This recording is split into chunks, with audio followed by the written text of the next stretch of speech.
రాజశేఖర్ రెడ్డి గారి మనవడు వైఎస్ రాజారెడ్డి గారి పెళ్లి జరుగుతున్న సందర్భంలో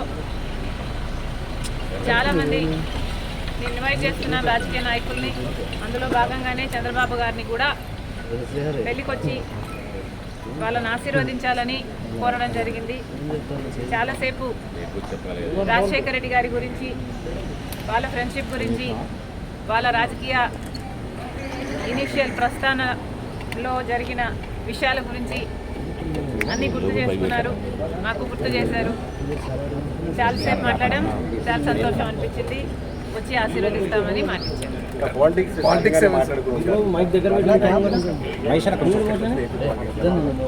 లేదమ్మా, యాక్చువల్లీ మోస్ట్లీ రాజశేఖర రెడ్డి గారి గురించే ఆయన ప్రస్తావించారు.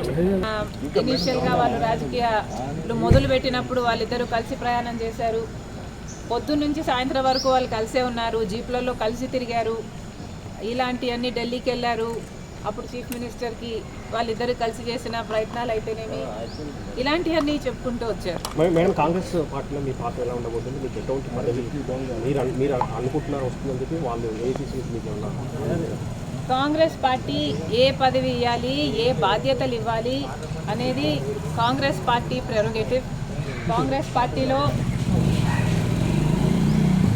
Because it is the largest secular party చేరడం జరిగింది.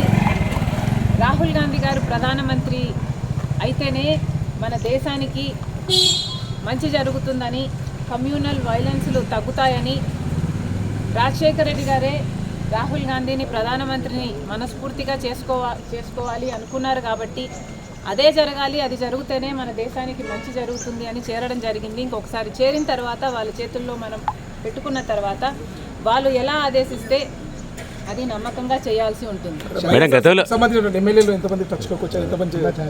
ఈ అన్ని రాజకీయాలు ఎట్లా డెవలప్ అవుతాయి, నాకు ఏ బాధ్యతలు ఇస్తారు అన్న దాని మీద డిపెండ్ అయి ఉంటుంది.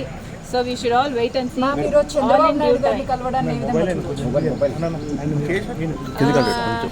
చంద్రబాబు గారిని చూడడాన్ని ఏ విధంగా కలవడం ఏ విధంగా చూడొచ్చు అంటే, మామూలుగానే ఒక ఫ్రెండ్లీ ఎన్వైరన్మెంట్లో అందరం చూస్తే బాగుంటుంది. నేను లోకేష్ గారు ఒక ట్వీట్ నాకు రిప్లై చేశారు.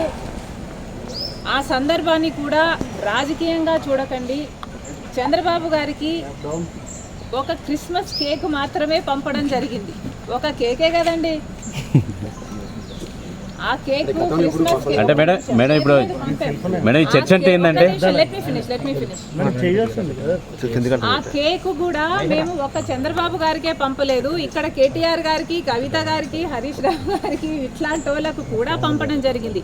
యాక్చువల్లీ ద బ్యాక్గ్రౌండ్ ఈస్, రాజకీయాలు అన్నది జీవితాలు కాదు, రాజకీయం అన్నది మా ప్రొఫెషన్. మేము ప్రజల కోసం చేస్తున్న ఒక సర్వీస్.